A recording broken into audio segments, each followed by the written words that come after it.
And we're started.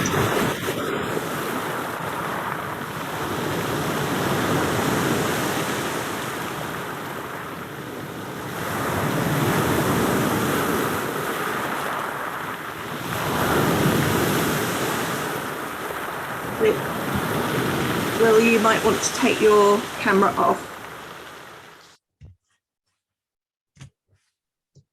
So should I start? Is everyone in? Yes. Great. So hello everyone, and a huge welcome to this event to celebrate the launch of Philip Reeve's new novel, Utterly Dark and the Face of the Deep. For those of you that don't know me, I'm Liz Cross from David Fickling Books, and it's lovely that so many of you are here tonight. I would say it's so lovely to see so many of you tonight, but of course I can't see you at all, but I trust that you're there. Thank you so much to Nikki for hosting us, and of course to all of you for joining this evening. It is a massive thrill for me to be introducing Philip to talk about this new book. It's his first book for David Fickling Books, but by no means the first that he and I have worked on together. In fact, Philip and I first worked together more than 20 years ago, when I was a young editor at Scholastic. One of the designers at Scholastic kind of brought this huge thick manuscript into my office one day and said, oh, please, would I read this and be nice? It's written by, an illustrator, this chap called Philip Reeve, who was illustrating some of the Scholastic non-fiction at the time. And I've just got the absolute clearest memory of sitting at my desk in the Scholastic offices with this pile of papers in front of me, turning over the first page, starting to read, and my jaw just dropping, because that was the first page of Mortal Engines, and it was like apparent from those first few lines that here was a book like nothing I'd read before, and here was a writer that was definitely worth taking notice of. I actually left Scholastic soon after that, so I didn't get the chance to work on all the Mortal Engines books with Philip, but lucky me, I have had the chance over the years to have lots of other Philip Reeve manuscripts land on my desk and surprise me with their brilliance all over again. So when I was at Oxford University Press, along one day came Oliver and the Seawigs, Philip's first collaboration with the amazing Sarah McIntyre, and that again was a kind of a glorious and unexpected delight to read. Then came Railhead, the first of his incredible science fiction space train epic. And now, here at DFB, I couldn't be more excited to have been working with him on the wonderful Utterly Dark and the Face of the Deep. As I say, I feel so fortunate to have had the chance to work with Philip on so many books over such a long period of time, and in particular because it's such an incredibly diverse range of books. On the face of it, you could look at all these books and they just seem so different from each other. And they are, but at the same time, I think they've all got really important things in common, things that make me think of them all as Philip Reeve books through and through. And the main thing that I associate with a Philip Reeve book is that it's full of things that could not have come from anyone else's brain, things that no one else could have thought of.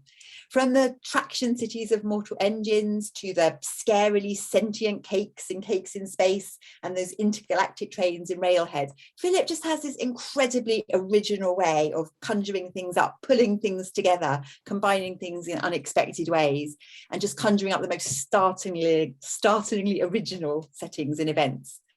But at the same time, and the other thing that makes these books totally Philip Reeve, is that he writes so beautifully and builds the world so strongly that as a reader, you're never left behind. You're never bewildered by all this originality and strangeness. You always completely buy into the world that he's creating and are swept along so effortlessly that you hardly even notice what extraordinary things you're being asked to believe. And Utterly Dark is no different from these other books. Although it's a very different type of setting from the books that have gone before, with its own distinctive feel and atmosphere, it's full of that amazing Philip Reeve imagination and inventiveness. Characters nobody else could have invented, details nobody else would have thought of, and an immersive, unforgettable atmosphere that nobody else could have created. So I'm not going to say much specific about the book because of course Philip is here to do that. So I just want to say how much I love this book, what a special read I think it is, and how thrilled we are at DFB to have Philip on our list. Also just want to say how delighted we are with Paddy Donnelly's gorgeous cover and inside illustrations, and I think Paddy may be here, so thank you, Paddy. And really just to say, yes, we're proud, we're thrilled. Congratulations, Philip, on this really, really wonderful book. And I'm delighted to hand over to Nikki, who will be hosting the evening and talking to Philip. Thank you. Brilliant. Thank you so much, Liz, for that.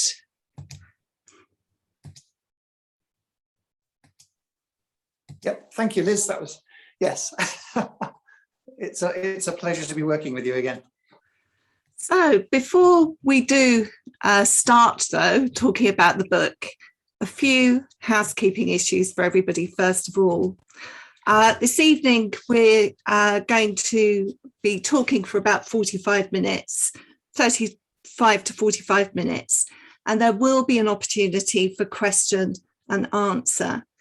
So I know many of you have been along to book launches online before and know the form and how this works. But could I ask you today, if you do want to ask Philip a question, if you could use the Q&A facility, which you'll find on your menu bar at the bottom. And I'll be picking up questions from there when we're ready to move on to question and answer a little bit later.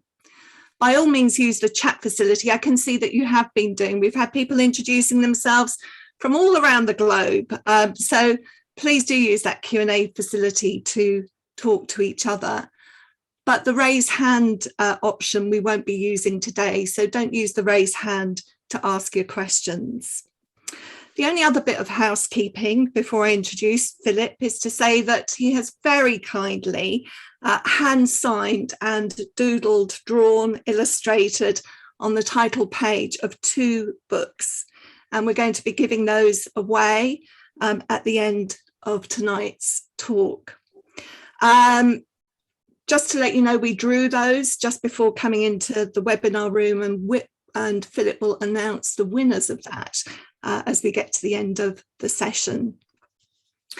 But to add to Liz's commendations, I won't go all the way through your publishing history. I will simply say I'm so pleased to be hosting this launch for Philip Reeve's utterly brilliant, utterly compelling new novel, Utterly Dark and the Face of the Deep. It's a brilliant title, Philip, because we get to say utterly in front of every adjective. So now all those other authors out there are jealous because you chose the best words. But it really is so pleasing to have this new novel. I was enchanted by Utterly. I fell under the spell of the story, which transported me to a magic island and conjured for me memories of childhood holidays. The imagery was so vivid, I could feel the sea spray on my face and the sand between my toes.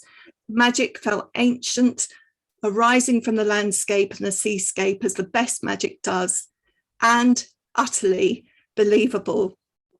Well, there you are, I've done it again. So I better stop with my utterlies and just say welcome and congratulations, Philip, on the publication of this book. I'm looking forward to our chat. Me too. Thank you. Thank you very much, Nikki. And thank you everybody for logging in. It's good to, well, I was going to say good to see you, only I can't see you, but it's nice to know you're out there somewhere. I think we'll just begin, Philip, by asking you to recall how much you remember of the first glimmers and different strands that came together to form this story. Well, it's based around the idea of islands, of sort of mythical islands out in the Atlantic, and that's obviously an idea that comes from actual folklore and you know, Irish legends and things like that. And it's something I've been kind of wanting to do something with for many years. I remember way back in about sort of 1985 when I was heading off to art college, I was working on a story about what it would be like if these islands existed and if they were still there now.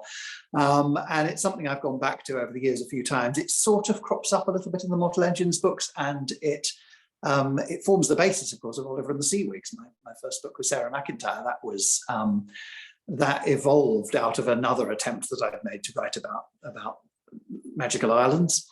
And then this one really came together a couple of years back. The year before the pandemic started, my mum was sort of nearing the end of her life and was very mentally and physically ill. And so I spent an awful lot of time kind of going to visit her in nursing homes and hospital wards and mental institutions, and at her home, trying to help her and my dad out.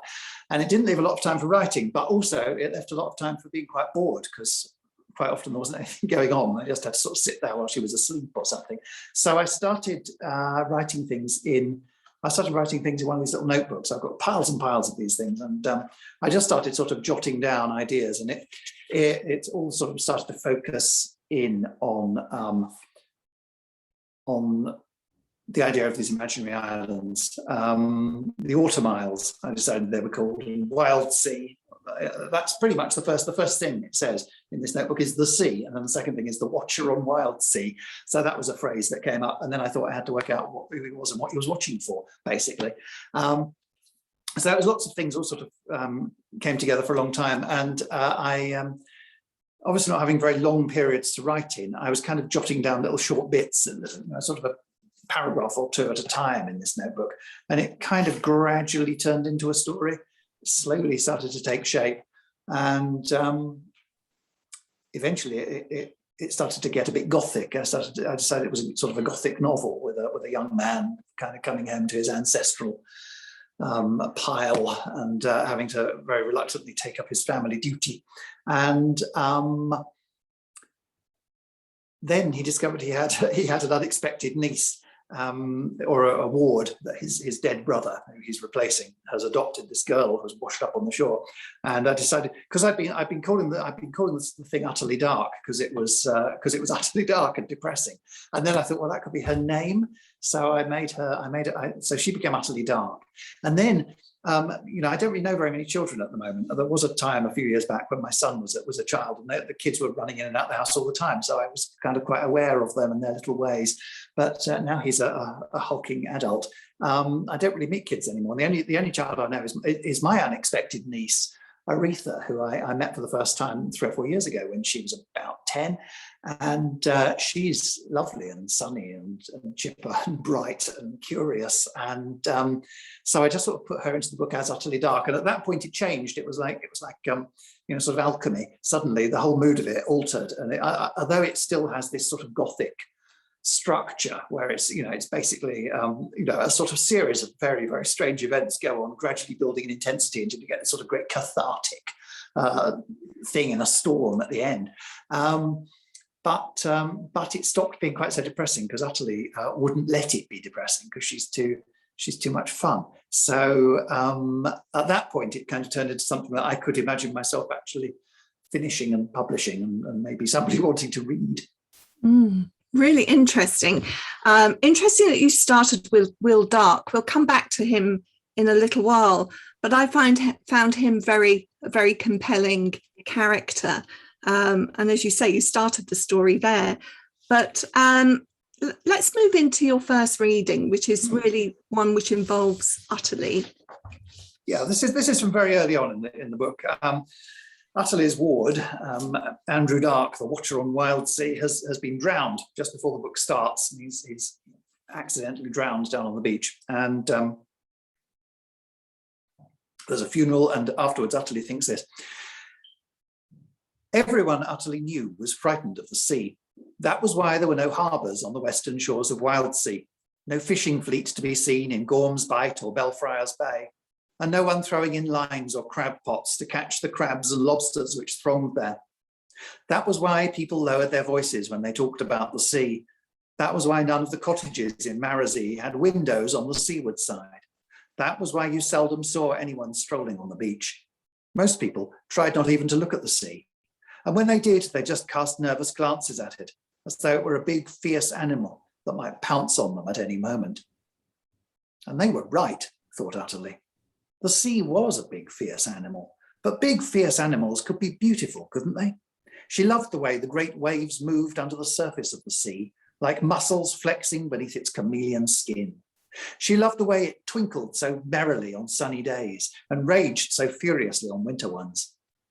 Sometimes she thought she could remember how the sea had gently rocked her up and down in the little boat that had carried her to Wild Sea's shores before Mr. Dark had found her.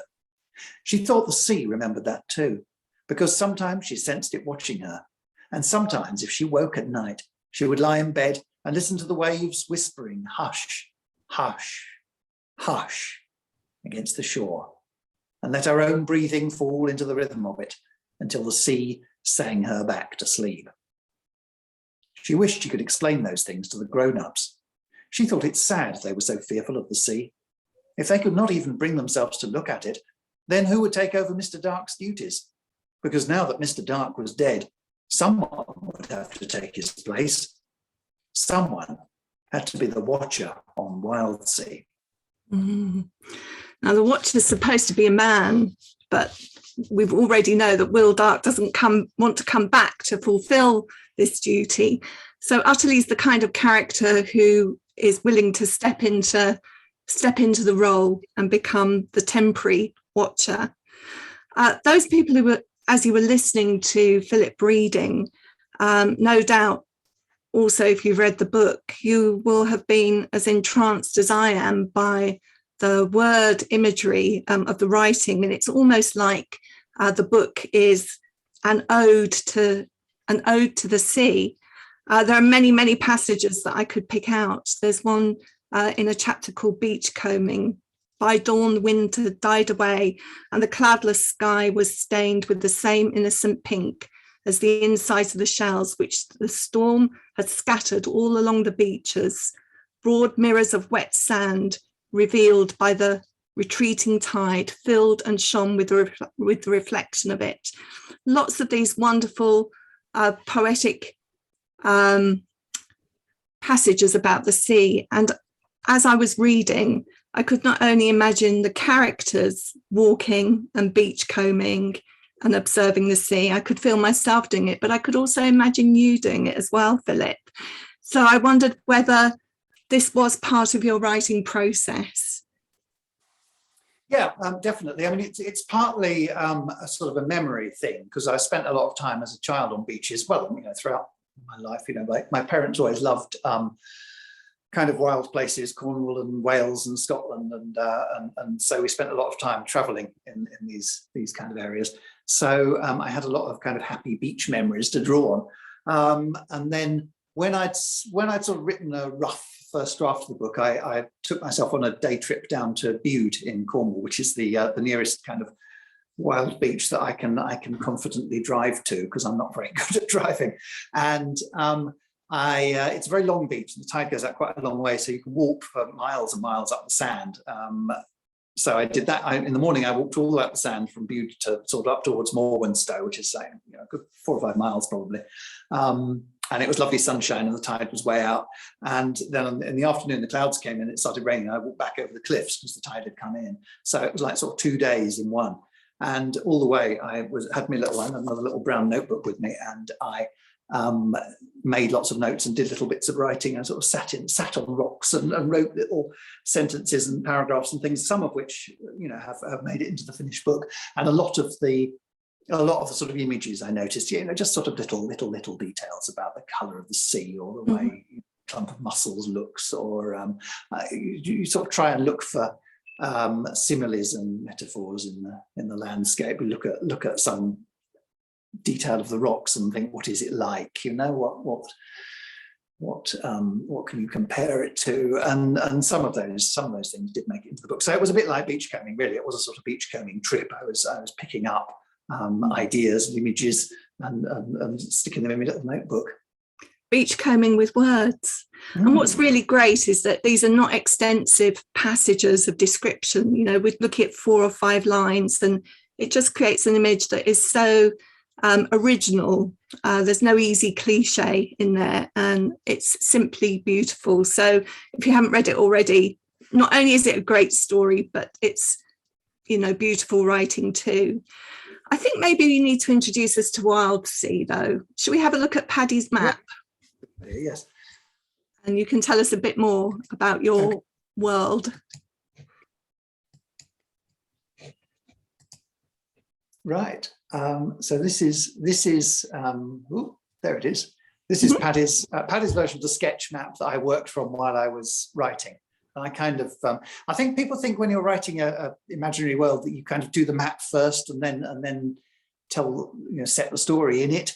but it's kind of a more nuanced process, really, or it is for me. I kind of change things all the time while I'm writing, or I decide, I need a river for them to cross or a mountain to climb or something, so I'll alter the map to fit. But the island was pretty much like this. I think quite early on in the story, Will says it's shaped like a fish hook or a back to front letter J, and I don't know why I knew it was that shape, but it sort of always was. And it's got sort of moorland in the middle, because I live on Dartmoor and I like that kind of landscape. So I stuck moorland in the middle, 3 or 4 big hills up there, and then round the edges it looks a bit more like Cornwall. So it's kind of Dartmoor with a border of Cornwall, really. And there's Sundown Watch is the house where Utterly lives, and that is, you can just see that it's sort of about a third of the way up on the western coast, the left-hand side there, on a little, or next to a little headland. And that comes from a friend of mine, Justin Hill, used to sell his photographs through one of those websites that knocks them out as kind of whatever you want, sort of clocks or tea towels or whatever. And I was looking through I used to buy his cards, and I was looking through for cards one night, and all his photos were coming up, and one of them was called Boat at Sundown Watch. And I thought, oh, Sundown Watch, I wonder where that is. It must be somewhere sort of on the Sussex coast where he lives. I wonder why it's called Sundown Watch, and what they're supposed to watch for. And then I realised that it was Boat at Sundown Watch. You could also get a Boat at Sundown mouse mat or a Boat at Sundown mug. It was printed on a watch face. But I thought Sundown Watch was a good name, and it's stuck in my head. That must be 10 years ago, and ever since I've been thinking, Sundown Watch, what do they watch for? And I kind of always had this image of this house on the headland. So that was another thing that found its way into this book. It finally sort of earthed itself in this story. So that's where Utterly lives. And what else have we got?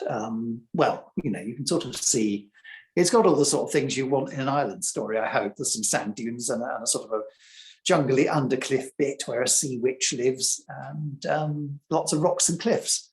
We won't go up north at the moment. We're going north a little bit later in the story. Merryport. What's Merryport? Well, Merryport is the main town. Wildsea is the sort of the westernmost of a little archipelago of islands called the Autumn Isles, and I guess if you wanted to go there, and I should say actually the book isn't set in the present day. The book is set in like the sort of very early 1800s.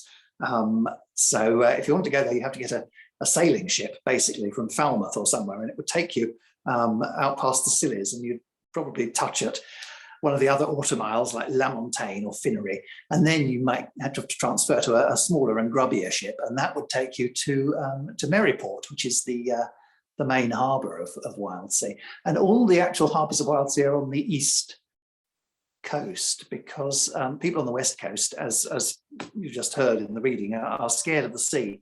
And the reason is that sometimes out on the western horizon, even more imaginary islands show up, like sort of mirages out there. And when they do, they can be a sign of terrible danger, because there's a dreadful creature called the Gorm, which once seems to live there and once waded ashore and caused all sorts of trouble. So so people on the west coast have a sort of a terror of the sea and a great respect for it. So there are no harbours or anything down that coast at all. Well, our knowledge of the Gorm obviously changes through the story, but when we first hear the word and we first find out about the picture that is on the wall in Sundown Watch, we're imagining probably at this part of the story some sea monster, maybe like a kraken, that kind of thing. But it's a little bit more than that, as we'll find as we go along. Just before I leave this map completely, Philip, is there a bit of Reevian humour going on here with the pikelet? Do you like pikelets? I know you like biscuits. Well, no, I don't particularly like pikelets. I mean, they're fine, and I wouldn't turn down a pikelet, but it's a nice word. It's a nice word, and I thought it sounded like an island, or a little island, a little islet. And Lord Gilpin's Knob, similarly, seemed like a good name for a kind of a promontory or something with a little lighthouse on it. Yeah. So yeah, all the names, I don't know where they are. Some of them are just Dartmoor names I've simply nicked, and others are named after people or places that I know. So yeah, I sort of grab names from everywhere really when I'm writing them. it's lovely to get the Cornish coming through, like Wheel Tizzy. So I remember Wheel Martin is a real they're mines, aren't they, basically? They're mines, yeah. I presume wheel means mine in Cornish. Yeah. Brilliant. So a tin mine. Lovely map. So yeah. Let's come back to some of the other elements of the story for a moment. There's so much for us to explore. An hour barely seems long enough, and we must leave time for those Q&As and those other readings as well. So I just want to go to Will for a moment. The story started with Will Dark. He is the Watcher. At the beginning of the story, he seems to be the antithesis to Utterly. He can't imagine what the sea is for. You know, he says, we can't live in it, we can't drink it, we can't farm it, you know, and he seems to be the antithesis of her. But the story is as much about his growth as it is about Utterly's, and that's quite unusual in a children's book. Yes. Yeah, well, you know, he was, as I say, he was sort of originally, he was the hero of it, and then he got slightly sidelined by Utterly, but he's still, yeah, it's still about him as well. And I think he's the sort of co-protagonist, really. And he is, you know, everybody on Wildsea pretty much, without question, believes in the Gorm or in some sort of sea magic that's a danger to them. But Will doesn't. He's somebody who's escaped the island as a child, really, or a very young man. He's gone off to school in England and then I think to Oxford or somewhere, and is now living in London and attending Sir Humphrey Davy's lectures at the Royal Institution, all that kind of stuff, and is a sort of enlightened young gentleman of the early 1800s, and thinks it's all nonsense, all this magic and superstition, and thinks Wildsea is a terrible, horrible, backward place, and really doesn't want to go back there, and is forced to. So yeah, he has a very different attitude to Utterly, and it's sort of about him. It's not just about him coming to realise that that magic actually is real and will come out of the sea and try and clobber you if you're not careful. But it's also about him learning to love Wildsea, really, and learning to sort of come to terms with the people there in the island, and it becomes his home by the end. So it's about him sort of finding himself, really, and it's also about Utterly finding herself, but in a very different way. There is a really lovely bit of a love story going on with Will Dark there, which I really appreciated. Now, we haven't even gone to the north of the island yet, and we don't know what's going on up there. I feel that we need to know a little bit about the Dizzard folk. Okay. And you've got a reading for us. Maybe tell us a little bit about, lead into it, and then we can hear the second bit. Yeah, well, the north of the island is this very sort of craggy, wooded region, very much based on the woods of Dartmoor, really, on places like Dewstone, if you know them, or the woods in the Dark Gorge, sort of high-level oak woods and crags. And up there live the island's, I guess, original population, or certainly an earlier population, and the rest of the island folk call them trolls. But I don't think, you know, they're not really trolls. They're human. But I think when I started out, I had an idea that they were Neanderthals. They were sort of surviving population of Neanderthals, because Wildsea does seem to have sort of strange hangovers from the past. There are ichthyosaurs kind of swimming around in the sea, and nobody seems particularly bothered by this. They're just kind of off in the background there. So I thought these could be some Neanderthals who've kind of fetched up there, and they certainly have a legend that they arrived on Wildsea by walking across the sea when it was frozen. And so maybe they've been there since the Ice Age. Who knows? And their main representative in the story is a woman called Aish, who is she's kind of a sort of a witch or shaman figure, I suppose. Or something more. You know, she sort of gradually became more and more important as the book goes on. So she's sort of got a certain kind of power or connection to the land. So whereas the threatening magic in the book, the dangerous magic that Utterly and people are worrying about is sea magic, Aish represents land magic, which is set against it and is not as powerful, but is, you know, still worth having. So in this scene, Utterly has gone to the Dizzard to seek Aish's advice about all the scary things that are going on. And Yeah, so Ash takes her up onto a high crag. A spiraling path led up the last steep crag above the village, turning into stairs as it neared the summit. On the very top, a natural basin in the granite cupped a trembling pool. Utterly stood beside it and looked out, and saw the dizzard woods below her, and the last light gleaming on a lake between the trees, and beyond the trees, the deep blue evening sea. She had almost forgotten about the sea while she had been in the woods and in Ash's home, and seeing it all around her surprised her almost as much as it must once have surprised the trolls. "I told you I keep my own watch for the hidden lands," said Ash. "Not every night, but always at the hinges of the year. Magic is an in-between thing. It happens in the halfway places, between day and night, land and sea, man and woman, one season and the next. Midwinter, midsummer, spring fire and autumn, that is when the hidden closest to our world. That is when I watch for them, and this is where I watch from. The name of this rock is called Ash's Lookout."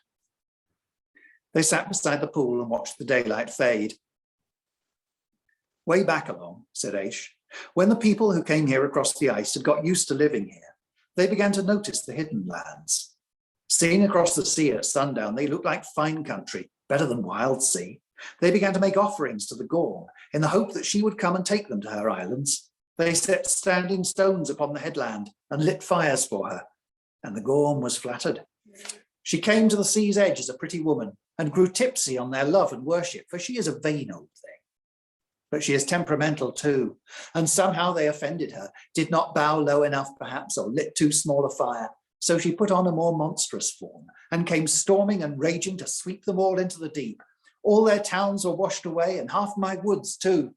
Ash shook her head. "I told them it was a bad idea." "But Ash, you can't have been there then," said Utterly. "Not when the stones were raised up. It was hundreds and thousands of years ago, and you're no older than my uncle. You weren't born then." "I don't remember when I was born," said Ash. "I remember singing my songs in the woods when the great-grandfathers of the Oaks were small. It was they who gave me my name. They whisper it among themselves when the wind blows at sundown off the western deeps. Listen, they're whispering it now. Do you hear them? Ash, Ash."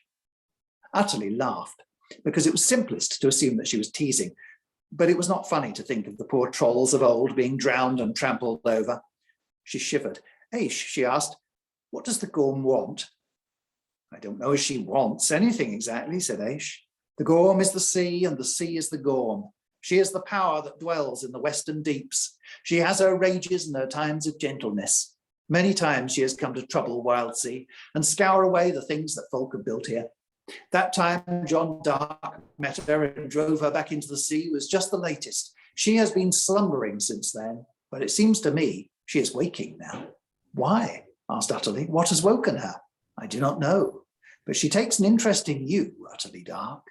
And I can see why too, for you are like the places that the ebb tide bears. You do not properly belong into the land or the sea. I saw it that first time we met.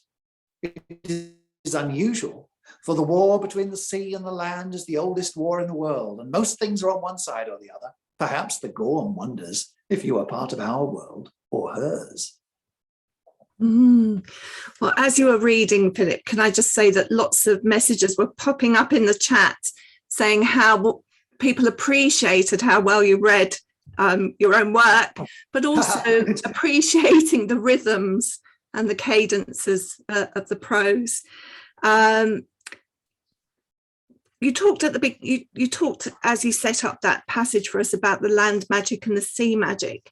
There's something else that really struck me with this visit to Ash, and that is that Utterly seems to come into contact with lots of figures in this story who are, after all, she's a sort of foundling, we think at the beginning. They are sort of surrogate mothers for her. We've got Mrs. Scraling, we've got Thurza Foy, we've got something else coming later. Tell us a little bit about that. Well, I don't know. I can't really tell you anything about that because it's sort of it's not really there was no conscious thought behind that. But yes, there are lots of women in the book, and I don't know why that happened. And I didn't really sort of choose that. That's just the way it worked out. But I guess it does make sense, doesn't it? I hadn't really thought of it until then. But yes, Utterly as a she, as an orphan, she thinks, and a foundling, she has no idea who her parents are. I suppose she would be looking for a mother, I suppose for a mother, and I guess Will becomes a sort of a father figure to her as well eventually. Yeah, when I wrote Railhead, there were lots of men in it. Almost everybody, the hero, was a man. And while I was writing, I was thinking, oh, I will have to go back and turn some of these characters into women so that we have a sort of a fair balance. But when I tried to do that, it didn't really work. They needed to be men. And the same, although I didn't think we must, I must change them, but I don't think it would work if I change any of these characters. Then, Aish needs to be a woman, and so does Thurza Froy, the sea witch, yeah, it's an island of women in many ways. And the interesting thing is she's going to them to seek advice quite often. It's quite explicitly setting out to seek advice. And she goes to Thurza before this bit in the story. Maybe tell us a little bit about it, because she's a very different character to Aish. Yeah, Thurza Froy is sort of Aish's counterpart, really. She's also witchy and magical, but she's bad and well, she's not bad. She's kind of old and crazy and frightening and quite dangerous, I think. And basically, as the story is revealed, she's in a way she's a sort of counterpart to Will as well, because like him, she once attempted to get to the bottom of the mysteries of the hidden land through the power of science, because she was a very bright woman in her younger days, just a fisherman's wife. But she came up with the idea that maybe these vanishing and reappearing islands are vanishing and reappearing because they sink, and so she's built him a primitive diving suit. Her husband built a primitive diving suit for him, and they've taken their boat out there and lowered him down to see what he can find under the water, and it all ends very, very badly. And she ends up back on Wildsea many years later, old and mad, and trying to conjure up the Gorm again. She's a sort of warning of... Sorry that it was a bit glitchy there. I didn't mean to cut across you, Philip. She's a sort of warning about what could happen if you think that science and reason have the answer to everything. And Will's still got an opportunity to learn in this story. I guess. Yes. But also, the magic in the book is sort of there's a lot of people who write fantasy these days. You hear them talking about magic systems and things like that. How does the magic system work in your book? And I think this must have come from sort of Dungeons and Dragons and stuff, all these sort of games where, of course, you need mechanics for it to work. And when you're writing a story, yes, you sort of want to establish rules for things. And I tried to do that as little as possible, because I thought magic ought to be completely illogical and crazy and just kind of do things that are inexplicable, and it does them for no reason. That's why Aish says the Gorm doesn't really want anything. Who knows? It's just the Gorm. It's just magic. So I tried to make the magic in the book quite sort of wild in that way. And Thurza Froy thinks she is in control of it, but she really isn't. Nobody is. It can't be controlled, but she's kind of tinkering with it. Yeah. Well, there's a sort of irony in that, in a scene that I know you're going to read to us shortly. But before we do that, I do want to leave some time for people's questions, and just inviting people in the audience to put questions in the Q&A if you would like to pose one to Philip. And I do have one already, actually, from Benjamin Harris, who says, I was amazed yet again by the world you've created in Utterly Dark and love the authentically folkloric feel. Were you inspired by any particular folklore when writing the book? Hi, Ben. I wanted it to feel like folklore. And when I set out, I sort of thought I would, maybe I would have mermaids in it or selkies or something like that. I've got I'm no expert, but I've got like a sort of a general knowledge of British folklore. But when I was writing it, it was more fun and it seemed better to invent my own folklore, really. So I've tried. I think all the stuff in the book is basically invented, but it sort of connects. You'll be able to see how certain things kind of connect to like fairy lore and things like that. I guess I was trying to make it feel as if the things that I'm writing about, you know, the Gorm and the hidden lands and stuff, are kind of the origins of the folklore that we know, you know. So this is, which is a trick. You know, it's what I did in Here Lies Arthur, basically. So, you know, those stories about King Arthur you think you know, this is the truth. And all those stories about sort of mermaids and fairies and all that, all those sort of sea legends that you think you know, this is where you'll find the actual real stuff, because this is the origins of it all. So I like making up my own folklore, basically. Excuse me. I should have muted myself before coughing, but we've got another question here. This one is from Amanda Dunn. It's a long question, so bear with me. She says she was recently on Inishmore and could imagine it as wild sea, the extremes of the barren landscape on one side of the island contrasting with the more cultivated side.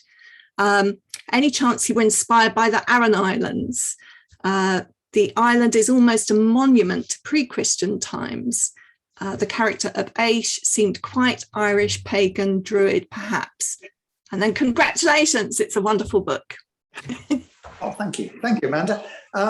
Yeah, I've not been to the Aran Islands. I know, you know, I sort of know of them from books and films and things, but that's the sort of place I had in mind. But lots of different things went into it. And I was, a couple of years back, I was on Isla in the Hebrides with Sarah McIntyre and her family, because we were at the Isla Book Festival. And I'm sure that is probably when I really started thinking about doing an island book. So Isla has something to do with it. And some of my memories from childhood are of places like Mull and Iona and Staffa. But I couldn't really make it a Scottish or an Irish island, because I don't have the Gaelic, so I don't, you know, wouldn't know what the names meant or anything like that. So it needed to be a West Country island. So I've made it very sort of Devon or Cornwall. But yeah, you know, in sort of landscape terms and in atmosphere, it's certainly got something of Ireland or Scotland about it. Alison King has a question for you. She asked, what was the biggest challenge you faced whilst working on this book? Oh, that's a good question. Thank you, Alison. I'm not sure. It took a long time. It took a long time to sort of pull it together into. I think when it started, really, it was a very odd, eccentric novella, really, and probably aimed at adults, and turning that into not a children's book, but a book that children could appreciate, and getting utterly to the centre of it, and giving her some agency, because she is, you know, she's only 11 and she's dealing with these huge and terrifying magical entities. So finding a way that she could have some kind of, you know, enough agency in there to make the story satisfying, without her becoming some sort of you know, sort of chosen one figure or something like that.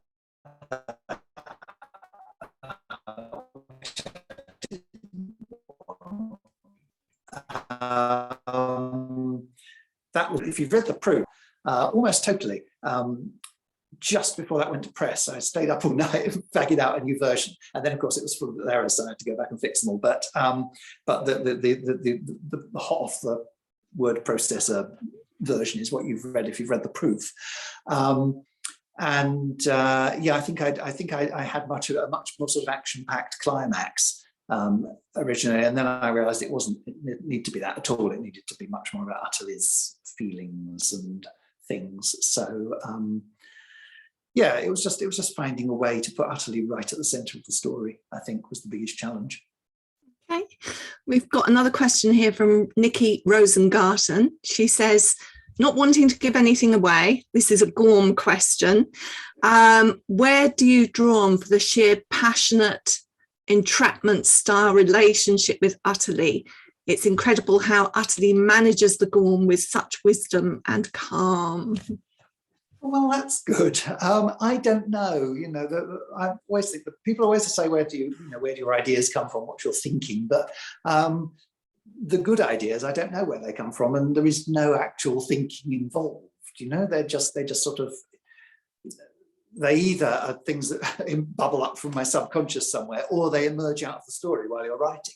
They are what the story needs. And quite often you'll be writing a scene and it goes in a way you don't expect. And it's because the story is kind of pushing you that way, or you notice something in it that would work. So I guess that's what happened with Utterly. And it probably does come out of that thing of trying to find a way to make her the center of things at the end there. So yeah, I'm sorry, I can't really answer that one because I don't know. I've got time for a couple more questions. Lisa Thompson, again, just wanted to pass on how much she loved the book. There's a lot of that, as you can imagine, coming through on the questions. But she's asked a question that I suspect many other people will want to know the answer to, and that is, will there be more Utterly Dark books? And if so, when writing a series, how much of the series do you have to plan before you begin? Well, I never really plan anything before I start. I just kind of dive in. With Utterly, I just thought this was one story, and I assumed it would be a standalone. And it didn't really occur to me at any point during the writing that there should be another one. But once I finished it, I found I quite missed the place and the characters. So I've spent this summer writing a second one but the thing is, I don't think I can do the sea again. This is very much my sea book, and it's very, very sort of, I've tried to pack all my sea knowledge into this. So I think the next one is going to be about something else. But luckily, there are loads of other islands. There are at least sort of 8 or 9 other islands in the Autumn Isles. So I think Utterly is going to go off and have an adventure on another one of them. And the next book will be more about land magic. And then after that, who knows? I'd like to think, maybe she could have a whole bunch of adventures. And maybe there's some unfinished business with the Gorm that she can settle. And I'm quite intrigued by the idea of visiting Wildsea at different periods of its history. I think it would be quite nice to go back in the 1960s when it's all kind of caravan parks and tatty holiday camps and ice cream stands and things. I think that might be quite nice. So who knows? I think I might, It all depends if people buy these things, of course, as well, because otherwise I should be clearing off to write something else. But assuming that there's, a reasonable number of sales in them, then I can see the Autumn Isles being quite a fruitful hunting ground for stories for years to come, really. Mm. Well, as I said, we've got time for one more question, and then we're going to draw the prize, and we've got some other goodies because we've got another reading to hear as well. I can just say that the chat went wild when you said there was another one coming. Yes, hooray! So that bodes well, doesn't it? I'm going to go to Luke Temple's question here. He said that you mentioned the darker feel of this story, and he goes on to ask, well, I wonder whether you do see yourself as writing for children in particular, but he says, do you think you would write for an adult audience? I don't know. There's not really anything that I have ever wanted to do that I couldn't do as a children's book. If Mortal Engines and Railhead and Utterly Dark are children's books, then I'm fine writing children's books, really. I don't know, there seems to be a sort of trend I've noticed in the last couple of years in children's books. There's sort of the kind of the water babies tendency is growing again, where they seem to be getting more and more didactic, and you're expected to be kind of passing on lessons to your readers about how they should become good, empathetic young citizens. And if that continues and gets stronger, then I can see I might have to flee to adult books, because I don't really like. I don't like writing parables, I want to write stories. I want to write, I guess, I don't want to sound pretentious, but I'm trying to make art here, just that's accessible to children as well as adults, because I read lots of this kind of thing when I was growing up, and that's what I want to do. So no, I've got no plans to write for adults unless the children's publishers won't have me anymore. I'm here for the duration, I hope. I think the interesting sort of follow-up to that is that here we are, an audience of adults, all saying how much we appreciated reading the book.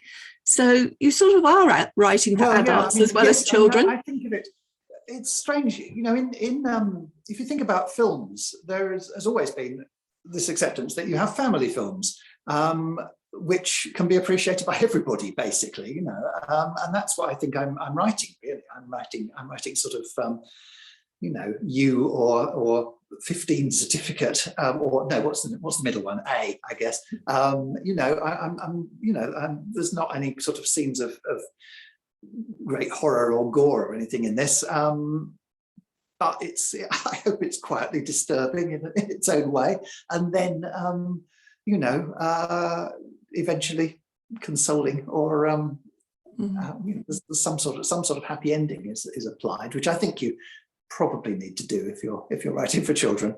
And I think the other good thing about writing for children is that you can't hang about. It's like what you were saying about the writing earlier, you know, that you try and pack in the good writing and the quality similes and all that stuff, but you can't spend like a couple of pages describing stuff like those adult authors do. You kind of have to keep the story. And I think that's very good. I think that's a good thing for writing, because it stops you being too yeah.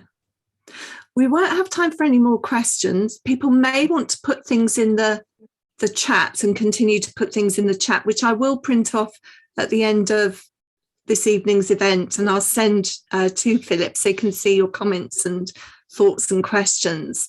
But just to give you a little bit of a format for how the event is going to end, in a moment I'm going to ask Philip, big drum roll, to reveal who the winners are of those 2 signed books.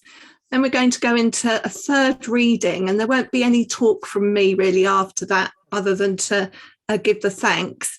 And then I'm just going to play the sea music or the sea sounds that you listened to at the beginning, and that will, when that ends, that will be the end of the event. So I'm going to leave you with the impression of Philip's writing rather than, you know, words and conversation, which I think is going to be rather more powerful.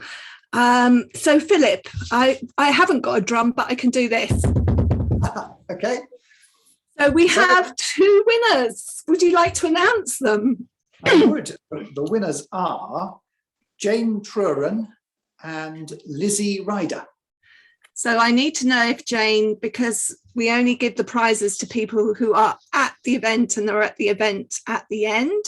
So Jane, can you just either in the chat or the question box confirm that you're here? Are you here, Jane?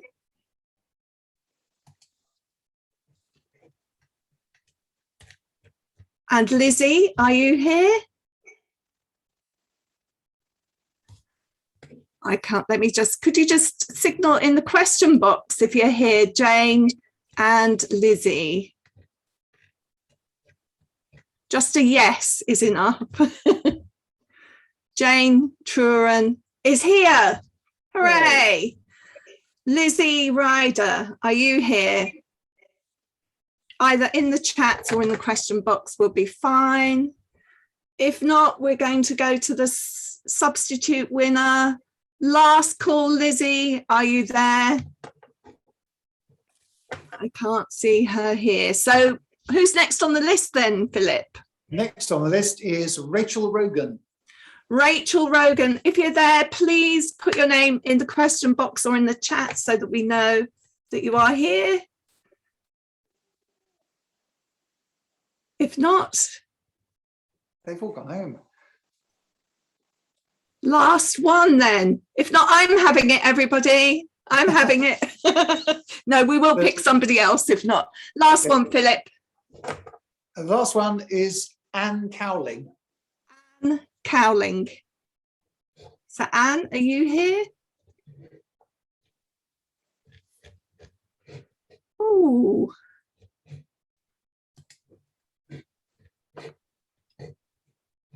Just give people a chance. Wow. I tell you what, Jane Truran, one new message. Oh. No, somebody called Anne, heard Anne, got really excited, not the right surname. Philip, if it's okay with you, I will pull another name from the hat after the event this evening. But Jane, you are one of our winners. So thank you so much. Now, as promised, we're going to hear one final reading from Philip One this final evening. Okay, okay. Thurza, at this point in the book, it's quite a long way through, so I can't really explain how it's all come about, but Thurza Froy, the sea witch, has managed to get out onto the standing stones outside Sundown Watch and is holding a ritual there, which she hopes is going to raise the Gorm from the deeps. And it turns out to be a really, really bad idea. "We must get away from the stones," Utterly shouted. Uncle Will did not ask why. He picked her up and started to carry her quickly back towards the lights of Sundown Watch. Mrs. Screeveling went with them. As they hurried along the treacherous path, Utterly looked back over her uncle's shoulder to see if Thurza Froy was chasing them, but the witch was still standing by her fire, her face turned towards the sea, slowly lowering her knife as if she had forgotten why she brought it with her in the first place. "It has come at my call," she shouted, sounding amazed. "It has come at my call." A low tide stench of rot and ooze broke over the headland like an invisible wave. The thunder spoke again right overhead. Lightning burst across the sky, and Utterly saw that the sea was being shouldered aside by something that was rising from beneath it. She had tried so many times to imagine the Gorm. She had pictured it as a serpent, a great fish, a sea dragon, even that moth-eaten merlion from the painting in the dining room. She had imagined it as big as a horse, as big as an elephant, as big as a whale, and all her imaginings had been entirely wrong. For the Gorm was as big as the sea. It was as tall as the sky. It was as if all the weed that ever grew in the vast deeps west of Wildsea had uprooted itself at once and massed itself somehow into this, a lumbering, shapeless thing with countless limbs. It was so big that it seemed impossible to believe in it, even when you were looking right at it, even when the lightning came crackling down to crown its lumpish head with a wreath of St. Elmo's fire. "My God," shouted Uncle Will, hearing Utterly's cry and turning to see what had alarmed her. Mrs. Scraveling went hurrying on ahead of them in a flurry of panic and petticoats, but Uncle Will stopped running and Utterly clung to his neck, and they both stared at the Gorm as it reached out something too boneless and too huge to call a hand and slammed it down upon St. Chian's head, blotting out the fire, scattering the old megaliths like ninepins. Glistening tentacle fingers spread and flexed and tightened. Rocks burst apart, cracks zigzagged up the cliffs, the headland groaned and toppled. Utterly glimpsed Thurza Froy scuttling across the tilting summit like a frightened spider, then lost sight of her amid the plunging fragments, the white foam bursting upward, the waterfalls cascading down the weed wall of the Gorm's flank as it turned. "Run!" she wailed, and Will ran, following Mrs. Screeveling back up the lawn towards the house. Still watching over his shoulder, Utterly saw the Gorm throw back the shapeless, eyeless thing that served it for a head and roar, and the sea cave of its mouth was lined with teeth, and every tooth was the wreck of a sunken ship. Wow. So just to finish off then, can I first of all thank David Fickling Books for putting on this launch event and the privilege of being allowed to host the event with Philip this evening. It's been an absolute delight. Can I thank the audience for joining us? I know that you've enjoyed it. I can see from your comments, and it's been a really great evening. It's saying thank you for a wonderful event, so good, a great evening. I'll pass all of those on to you, Philip, so that you can bathe in the adulation. But of course, the biggest thanks to you for this evening, for treating us to 3 readings, which is brilliant, and also giving us a real insight into, your thoughts behind the book. It's been a real treat. So I'm just going to allow a few minutes for people to write comments if they want to, and then we will say good night. So.